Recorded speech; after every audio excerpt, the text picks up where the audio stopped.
Welcome to another special episode of This Week in College Viability. Today I am joined by Sarah Clark, who is the founder of the Kind Leadership Guild.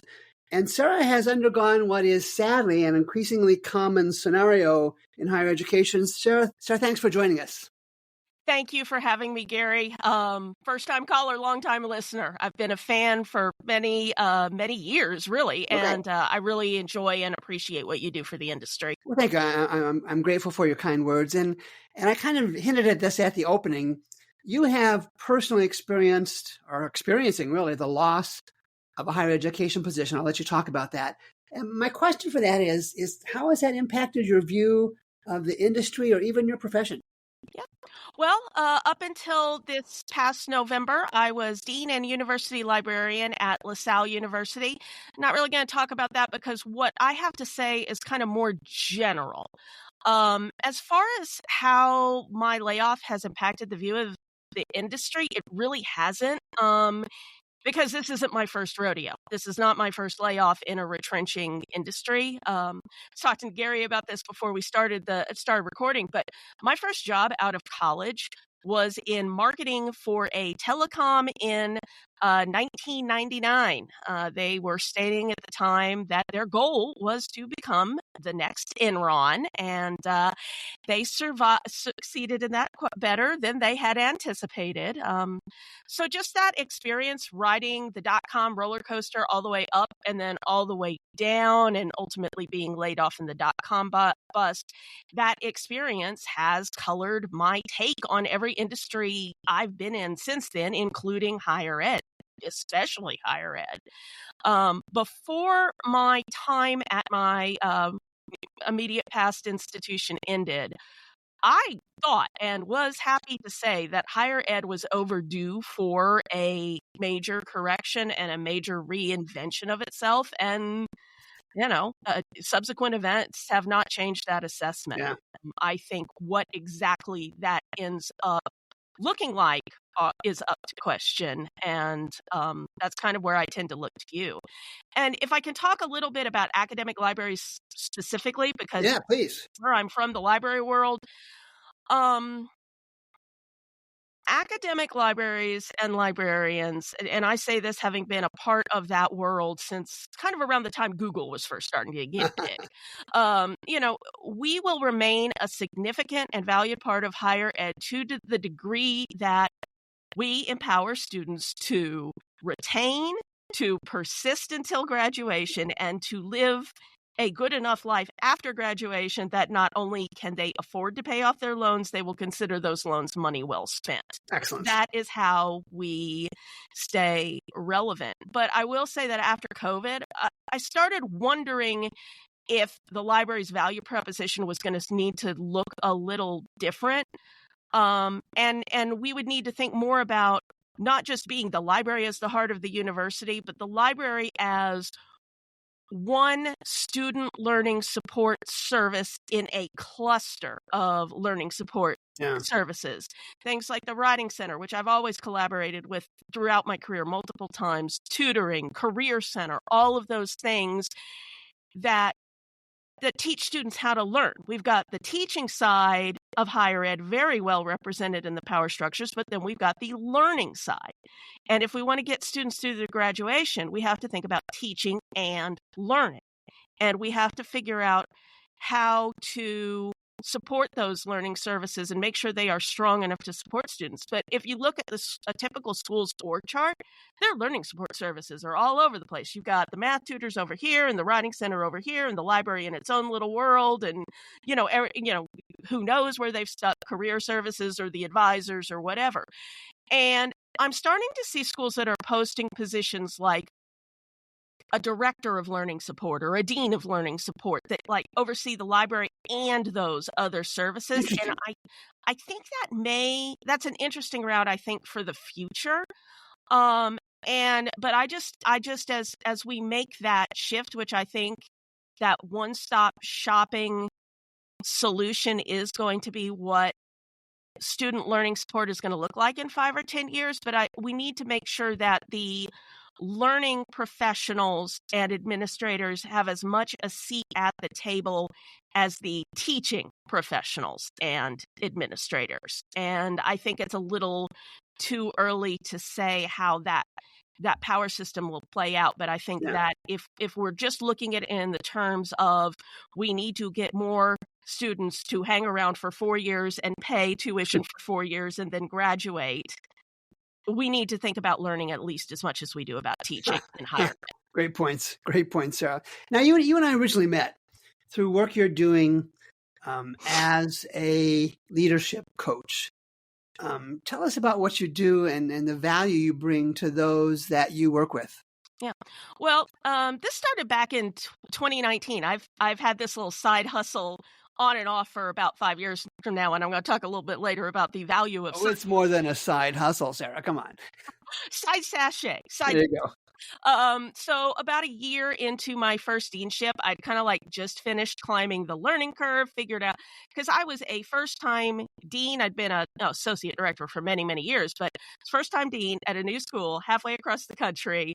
And, I was tasked to make some big changes early on. We had a renovation, we had some other stuff, and that first year was kind of a blur. And after the dust settled a little bit, I started feeling the urge to share all of the lessons I'd learned, because I have a PhD in higher ed leadership, but I still had a lot. I found out I learned from the school of hard knocks. So I was like, how can I take those things and put them together? Because, we've been talking about it for the last 10 minutes or whatever.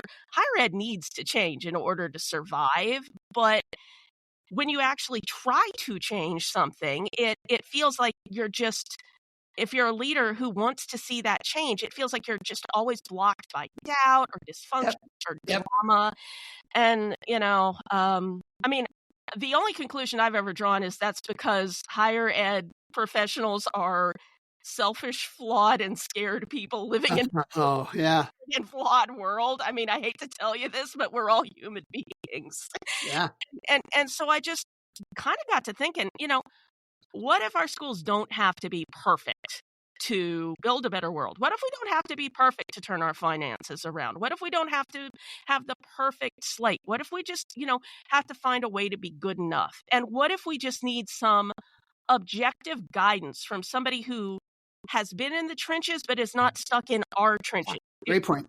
Who has that experience and that knowledge of empirical research that can help them give you good guidance, reassure you that you can do this, help you find the resources you need to do the leadership job better, and also show you how you can partner with the other people who are interested in making your school or their schools more sustainable and more dependable. And because it just stands to the reason that if a leader has that kind of skill set, and I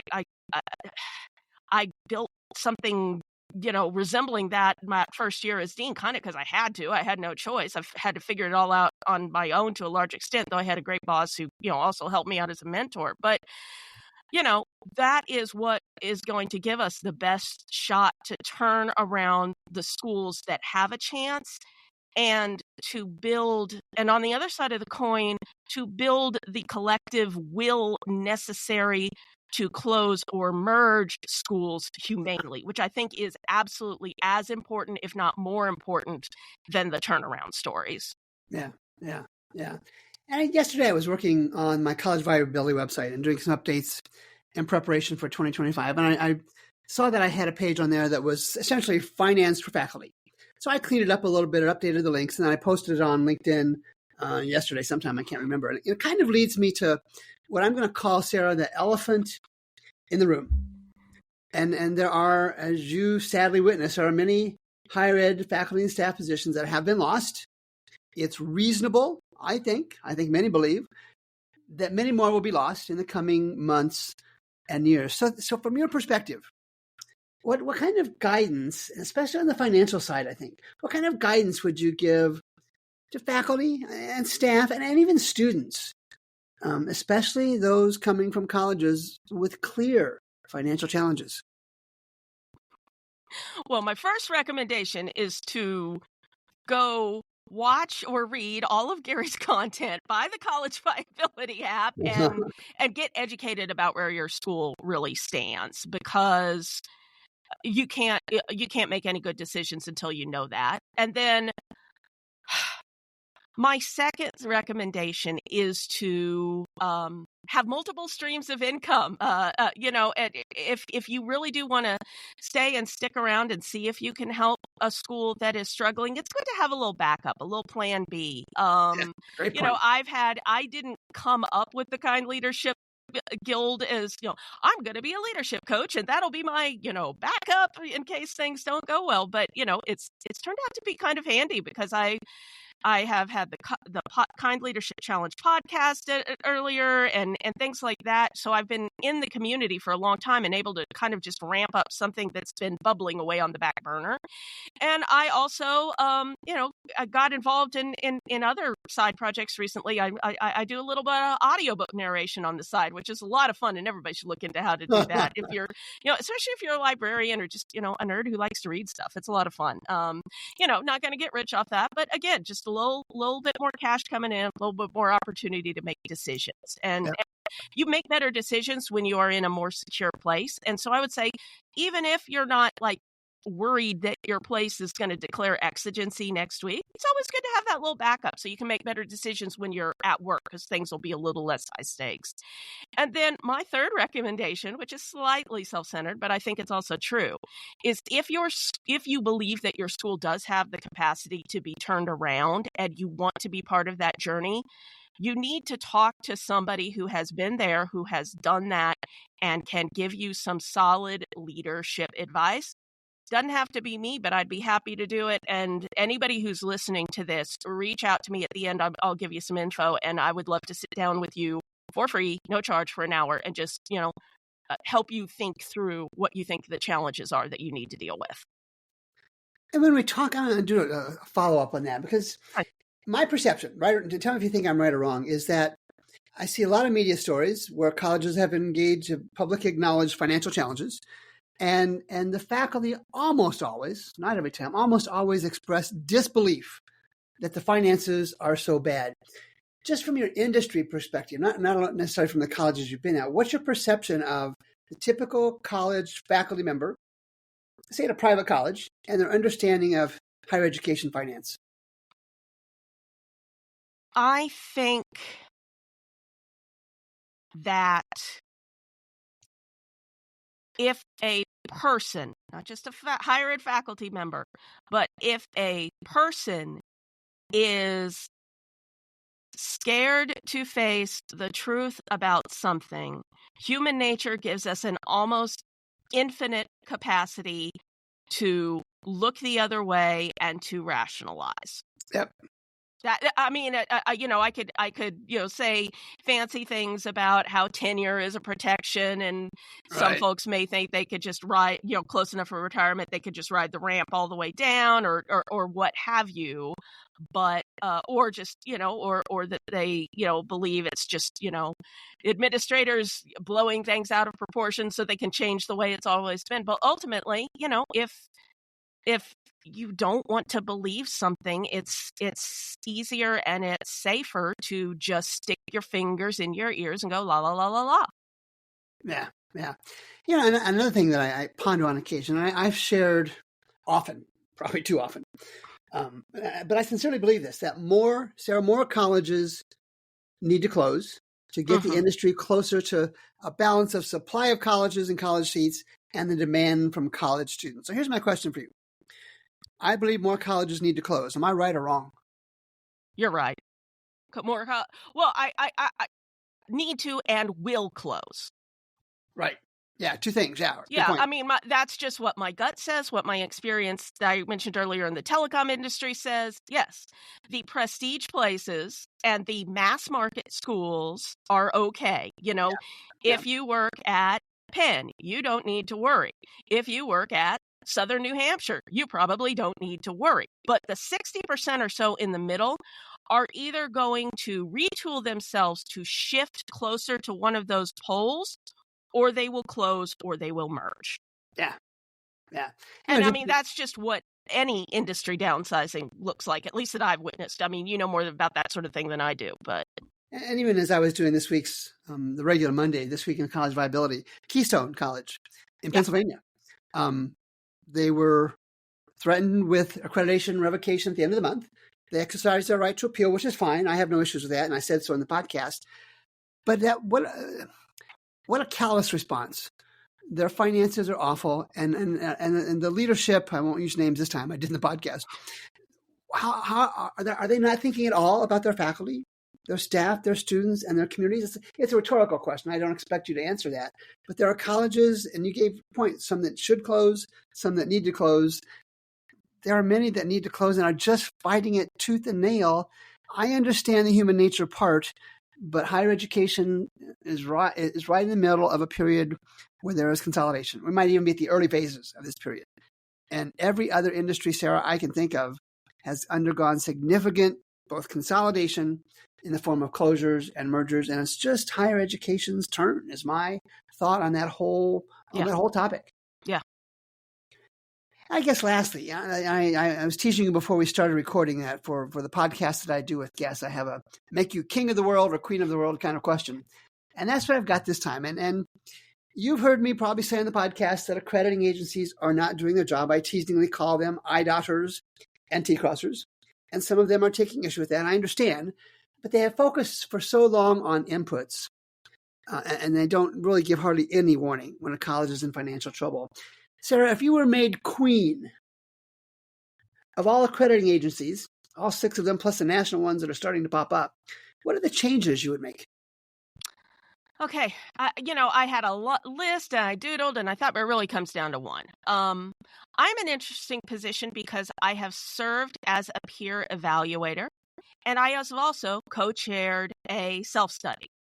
So I've been on both sides of the table on this. And those were both for middle states, just for transparency, but I'm not saying anything that doesn't apply to HLC, which was an accreditor of previous employers I've been at, or any of the other regionals. Really, it's simple, except in some like crazy scenario where some CFO has like just successfully embezzled invisibly for, years and decades.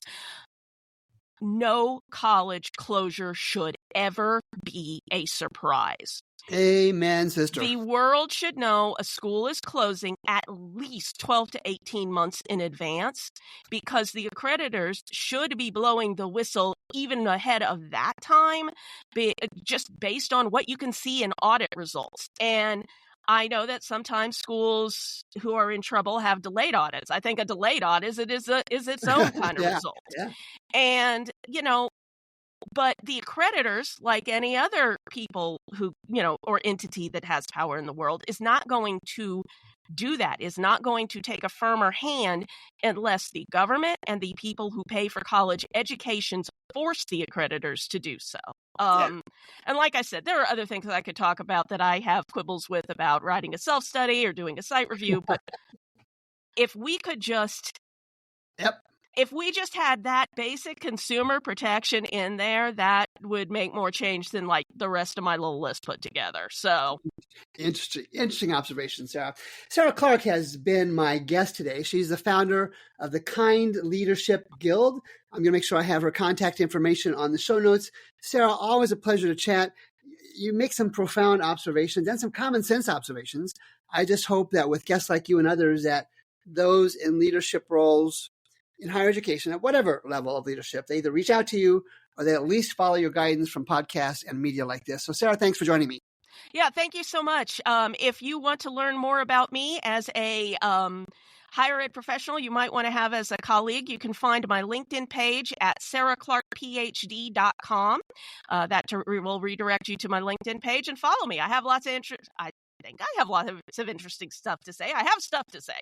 And then if you are interested in learning more about my leadership coaching and mentorship opportunities, or just want to schedule that free conversation I talked about, you can go to kindleadershipguild.com and learn more about that. And Sarah, I know for a fact you have fabulous guidance, fabulous thought processes. You make all of us, I think, ponder our business in ways that we wouldn't do it without your kind of feedback and thoughts. So thank you for that very much. For Sarah Clark, I'm Gary Stocker with a special episode of This Week in College Viability. We'll be back again next week with the regular Monday edition of This Week. So long for now.